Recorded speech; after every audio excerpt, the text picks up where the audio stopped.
Hey guys, it's Amelia, but not the pilot, just Amelia. You've made it. You've made it to the final 5th part of this series. I'm proud of you. In this video, there will be many spoilers, so please don't watch this. If you don't want to be spoiled, please just leave. Just leave. You've been warned. In this episode, I will be discussing Kingdom of Ash, the final book of the Throne of Glass series, and my thoughts on the whole series. So get ready for it, because some more Sarah J Maas slanders coming your way. Let's go. Okay, it's the 14th of March. I am 570 pages into Kingdom of Ash. It is already due at the library and I need to return it. And it's so freaking long and I'm so bored. It's very difficult to get through. The only interesting chapters are the ones that like Aelin is in. I don't really care about any of the other ones. The Lorcan chapters are like fine too, but that's like part of Aelin's thing. So like a realization that's bothering me now. A new annoying thing. I totally forgot about this. She uses the phrase sketched a bow very often to describe people bowing to each other. And for the longest time as I was reading this, I was thinking it was like sketched a bow, like a bow and arrow. And I was like, what does this mean? They're sketching a bow in the air? Like they're drawing a little bow symbol? Why? What does it mean? Anyway, I eventually figured it out, but I still hate how often she uses it. You think the editor would have been like, you need to stop saying this. But they didn't. Another thing that is bothering me, she keeps backtracking.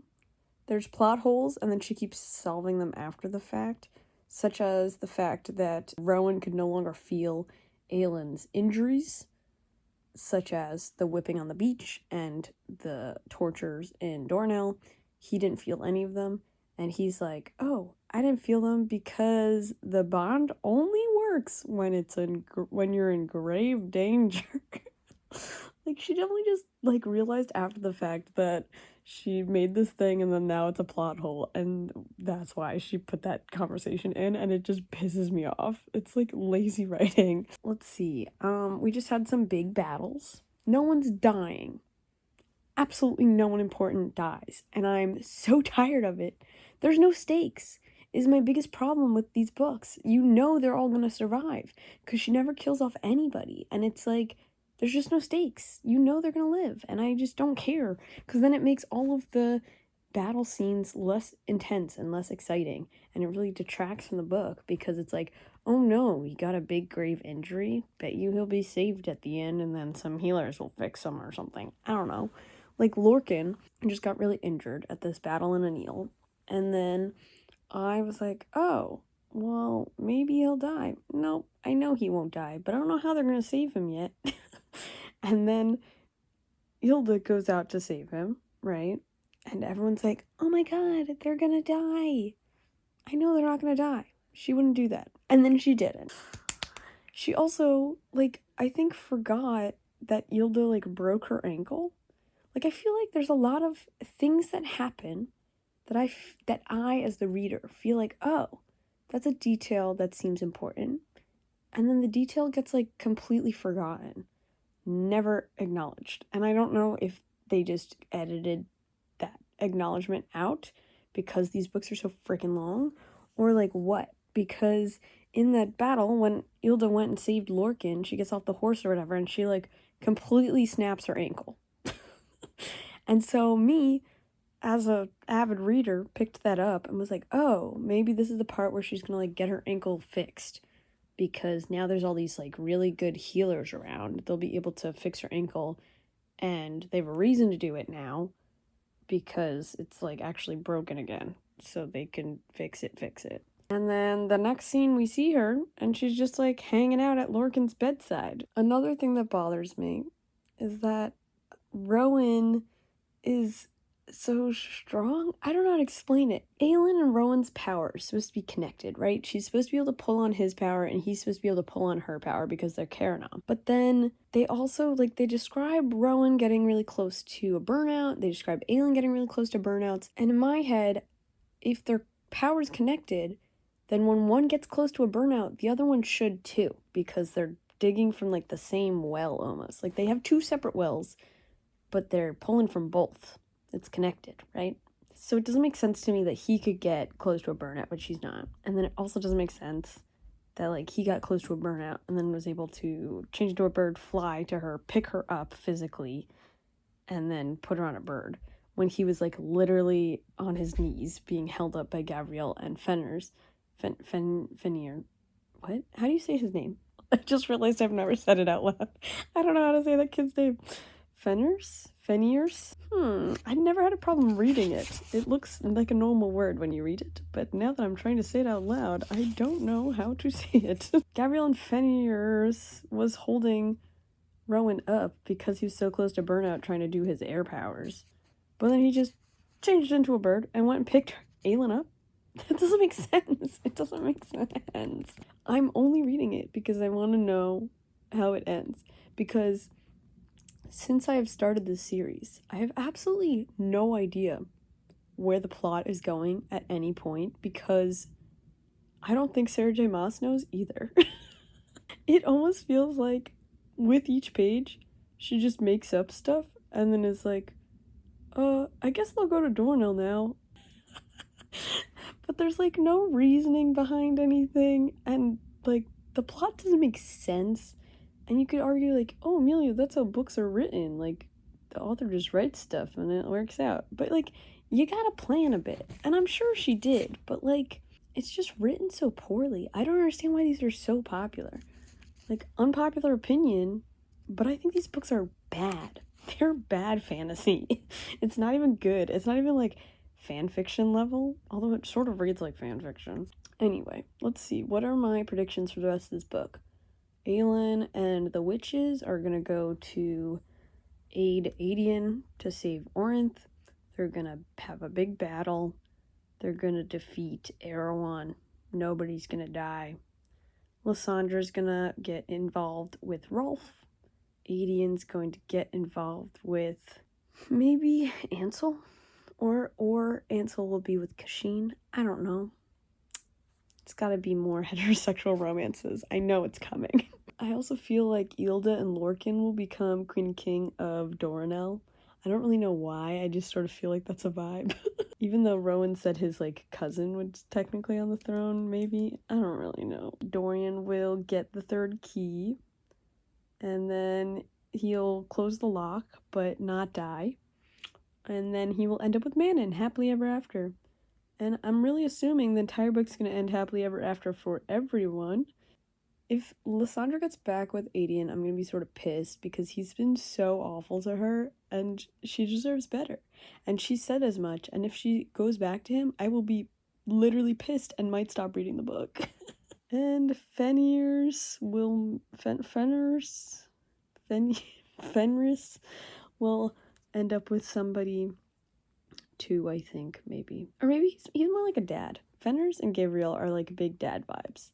And Gabrielle and Adian will make up. You're always, like, so uninvolved in this, I'm sort of annoyed about it.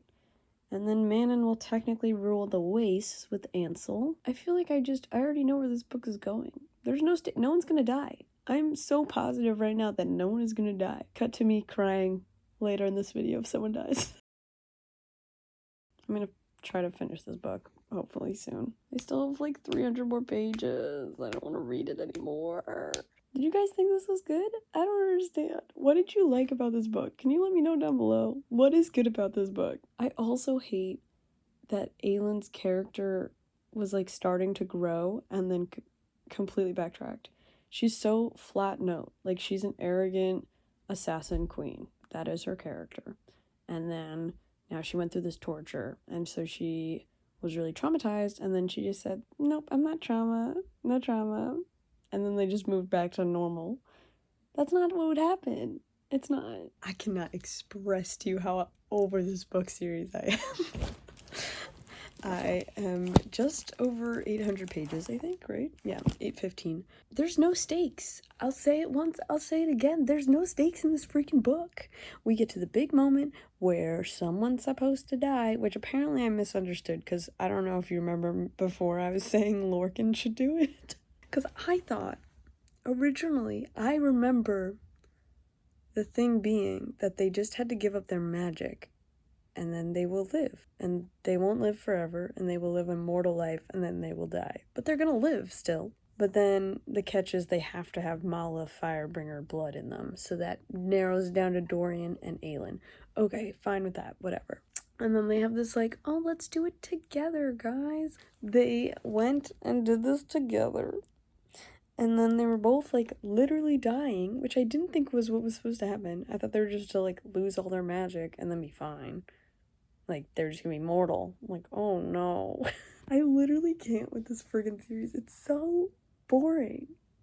There's no stakes. I was expecting them both to die, or at least one to die, and guess what? No one died. Are we surprised? No, I'm not even surprised anymore, because there's no stakes in this frickin' book. No stakes. Just rare slabs of meat. On another note that I was annoyed with, when Aelin is zooming back to Earth through all the galaxies, it was so cheesy. I really can't. She's like, shooting star, let's go. And then she's like, oh, there's New York City. There's the other book series that Sarah J Maas wrote. Or at least I'm assuming that's what happened. That's the other characters, right? Is that Feyre and I don't know the other guy's name. Those people from that book series? Is that who that was supposed to be? I'm really positive it was. And if I'm for sure gonna read that whole series next, and I'm not gonna enjoy it, but if there's not a scene in that book series referencing this moment, I'm going to be upset. When his dad came and was like, actually, I'm nameless, I literally wanted to throw my book out of the moving train. What a freaking loophole. She's just writing loopholes left and right, and it's ridiculous. There's no story. There's no plot. So the first deaths we'd pretty much have in this entire series was Manon's 13, which, like, yeah, that's sad, but, like, I don't know. They're sort of expendable. Like, they're not main characters. Also, the fact that Rowan happened to write weird marks into the tattoo. Don't get me started, guys. I really can't with this book anymore. Lysandra forgave Aedion pretty much. I'm pissed about that. There's a lot of moments where it's almost like I feel like Sarah J Maas forgot the plot. Like, I haven't forgotten. I just read it. But then she's like over here changing little things and was like, oh, I don't remember how I was gonna wrap that up. Let's loophole. Also, there was another chapter. It started with Aedion, and it started with something like, Aedion like moved his arm and it hurt, and then it like was like from when he got stabbed in the shoulder, and I'm like, yeah, that happened like 8 chapters ago. Why are we like reviewing this? Did you think I'd forget? Because you forgot, I guess. There's 200 more pages left. What's freaking gonna happen? I'm gonna predict it. Let's predict it. No one's gonna die. We already knew that. No one's gonna die. Everyone's gonna be on the throne. Everyone's gonna get married. Everyone's gonna have kids. They just closed the gate. Whoop-de-doo. The Dorian part was pretty cool. When he went and tricked Maeve. That was the first cool part of this entire book. To be honest, I think I'm gonna rate this book 2 stars. Because it sucks and it's too long. Now that they've done this thing, they're going to go to defeat Erewhon, which also, I'm really freaking annoyed that Aelin took it upon herself to decide for everyone, actually, we can handle Erewhon. Just, like, give us back Elena. What? Girl, what? No. Of course they screwed you over. I would have too, girl. Predictions. The squad is going to go to Orinth. They're going to defeat everybody. Happily ever after. How are they going to defeat Erewhon and Maeve? This is a good question. I haven't really thought about that. Well, technically Aelin has no power left, and Dorian also doesn't really, I think. I'm not really sure about that. Maybe Dorian's going to defeat them, because I feel like he still has power.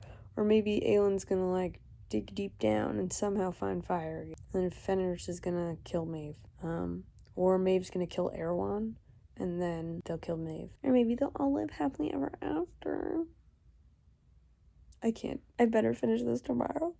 Otherwise, I'm going to lose it. 984 pages is essentially 1,000. And you know how many pages is too many? This book was about 800 pages too long. I hope it ends soon, guys. You said it would get better, and it didn't. Hello, guys. We are in the home stretch. I realize I am wearing the exact same clothes as the last video, but I'd like to point out that today I was just walking, and also my hair is wet because I just took a shower, so it is in fact a different day. It is St. Patrick's Day, and I'm finishing this bad boy today. I'm on page 897. I've been reading all day. Well, all commute to and from work. And so I'm almost done, which means 897, I think I have exactly 100 pages left, which doesn't seem like that much currently, being that this book is 1,000 pages. So in perspective to the rest of the book, I'm almost done, and I'm finishing it today because I don't want to read this any longer. I cannot do it. I have a lot of thoughts. I am mid-battle, big battle at the end, but I don't want to talk about them quite yet because I wrote all my thoughts down, and we're going to talk about them at the end, because this book sucks, and I can't express how much it sucks, but maybe it'll redeem itself. I'm still holding out hope, guys. Let's go. Let's go. I can see clearly now that book is done. 2 stars. Good night.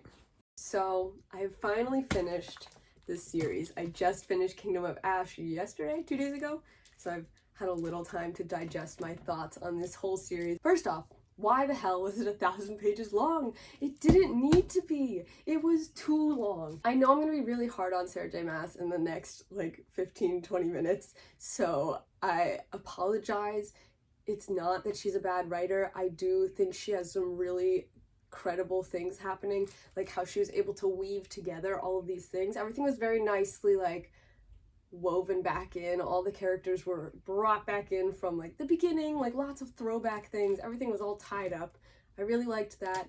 I respect a happy ending, I guess, but I also don't like a happy ending, so I wasn't into that. And it was an epic tale. However, I thought it was just not good. I don't understand why TikTok is so obsessed with these books. I didn't think it was it. It's not it. There's so many better fantasy books out there, and I didn't like the plot. The characters weren't that interesting to me. I really only ended up caring about like Aelin, Rowan, and Dorian. There was some other little interesting parts with like Nesser and Sartak, or like Lorcan and Ilda. I liked some of the aspects of their stories, but I also just didn't really care. I didn't feel connections with the characters.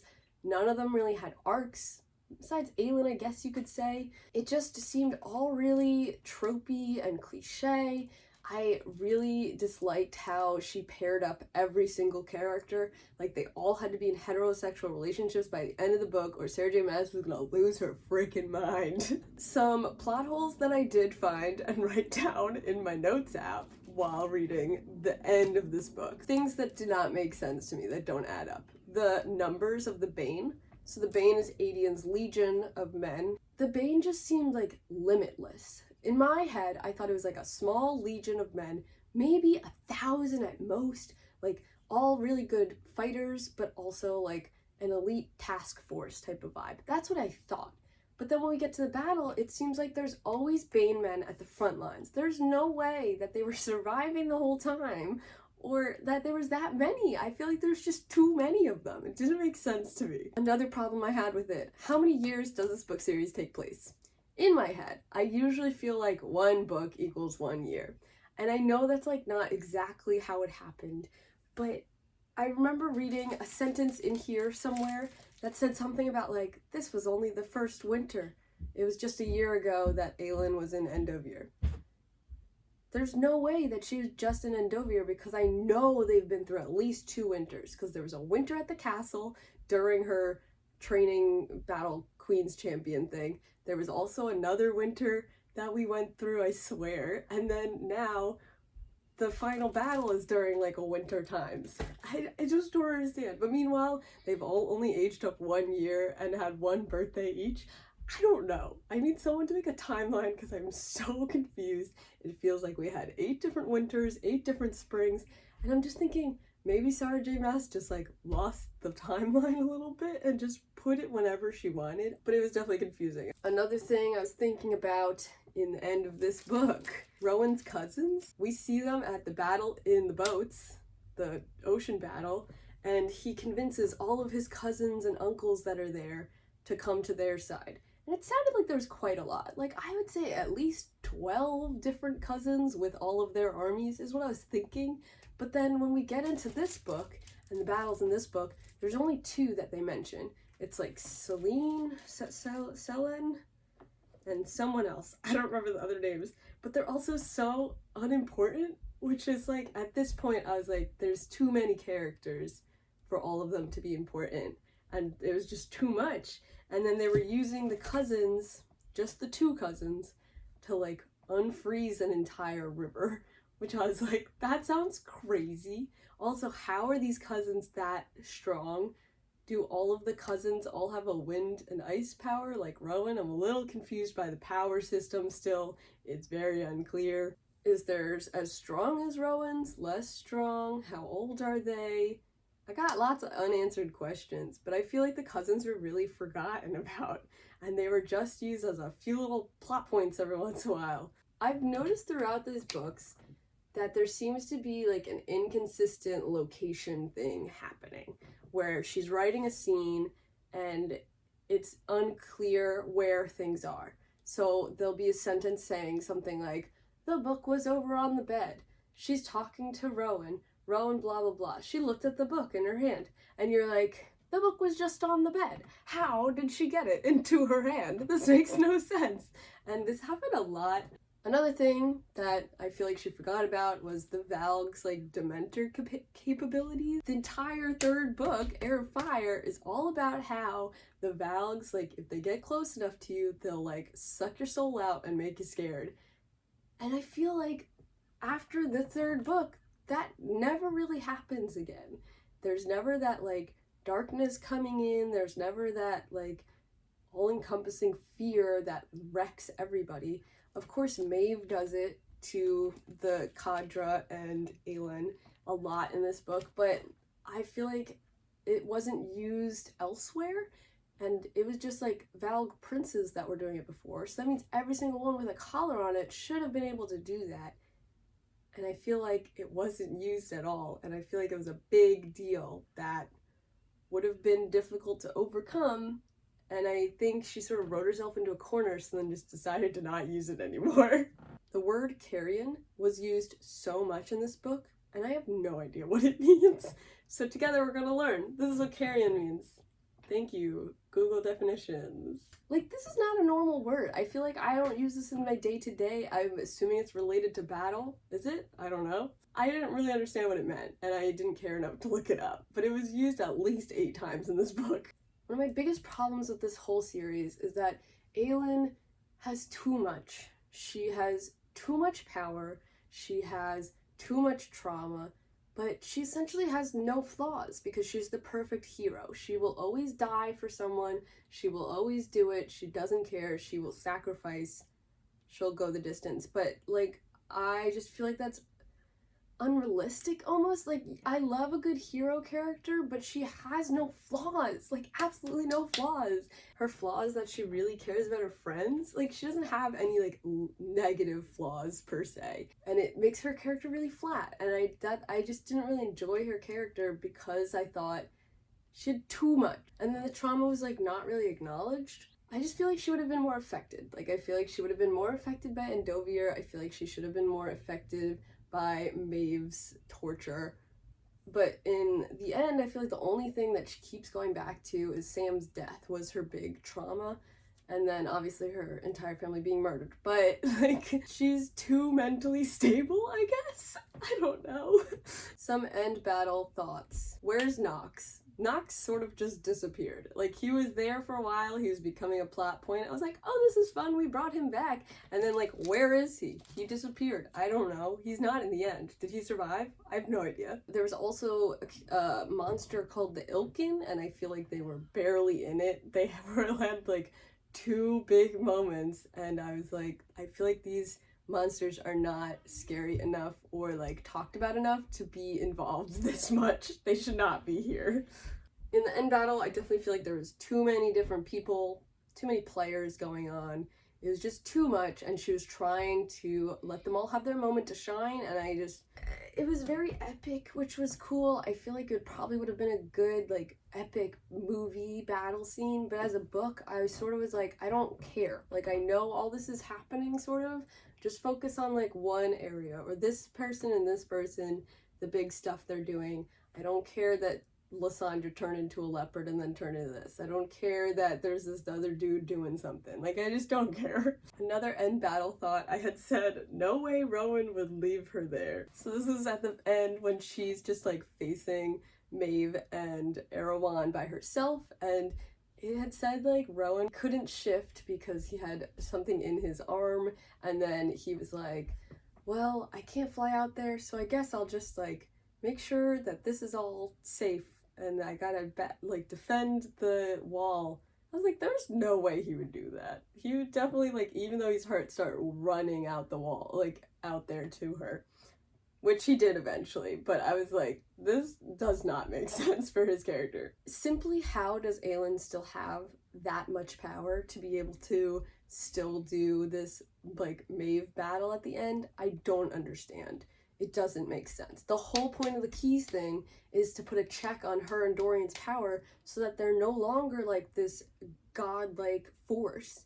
And then Mala gives her that little kernel, and they describe it as like all she could barely do is like a little flame in her hand now. My consistent problem with this whole series is that there's no stakes and there's no weight in like anything that happens, because nobody dies and nothing bad happens, and they have such a happily ever after like ending every single time that like nothing matters. They're all getting into these crazy battles. They all look like they're gonna die, but then no one dies. They're all gonna be fine in the end. Like, Kale becomes paralyzed, but don't worry, he's not paralyzed anymore. Aelin gets stabbed, but don't worry, she'll be healed. Aelin loses all her power, but don't worry, she still has her power. Like, there's no stakes, and it pisses me off, because this series could have been really cool, high fantasy epic, but then there's no stakes or weight to anything that they do. The only people that die in the entire book series that were like vaguely important that you care about is Sam, who died in a prequel, not even in the real series, and Gabriel, who arguably is like a C character. Like, I love him a lot, but he's not one of like the main players. Same with the 13 witches. I can only name like 2 of them. So like, they're like a D players. Like, they're not even in this. They didn't kill off anybody. There's so many players, and you're telling me that they went through this whole war, this whole big battle thing, and nobody freaking died? It's unrealistic, you know? She says about a fantasy series about fairies. Another thing I didn't understand at this big battle at the end was the fact that Aelin imbued her fire power into the sword and shield somehow, yet we never talked about this before, and all of a sudden it's like, yeah, there's firepower in this. I did it before I lost my power. Of course you did. That's so convenient for you. There's so many little like plot hole cover-up things like that, and they just pissed me off. It's bad writing. I'm sorry, but I also really didn't like the talking trope where Aelin is talking to the villains to get them to be distracted. It's overdone. I thought it was boring. At the end, when Maeve is using her mind power on Aelin and was like, you've been dreaming this whole time, I almost lost it. That would have made this book series so insane but good. I would have lost it. If the whole thing, she had been dreaming and she was still back in her like prison thing with Maeve, that would have been insane. Insane. But no, she's just using her mind tricks. Another problem I had with the conclusion of this story is that Aelin was supposed to have lost all of her powers completely, and also all of her years or something. I thought it meant like she was gonna like live a mortal life and then she was gonna die at like the ripe old age of 90 type of deal. but apparently not. It apparently meant that she just lost her human form, which I would argue was completely unimportant anyway, which is also not a great message, because it's like she lost her human parts of her, and now she's fully fae all the time and she can't shift, which also doesn't make sense to me because shifting is part of the fae thing. So now does she get a new thing that she could shift into, like a real animal besides just a human body, which was also quite weird.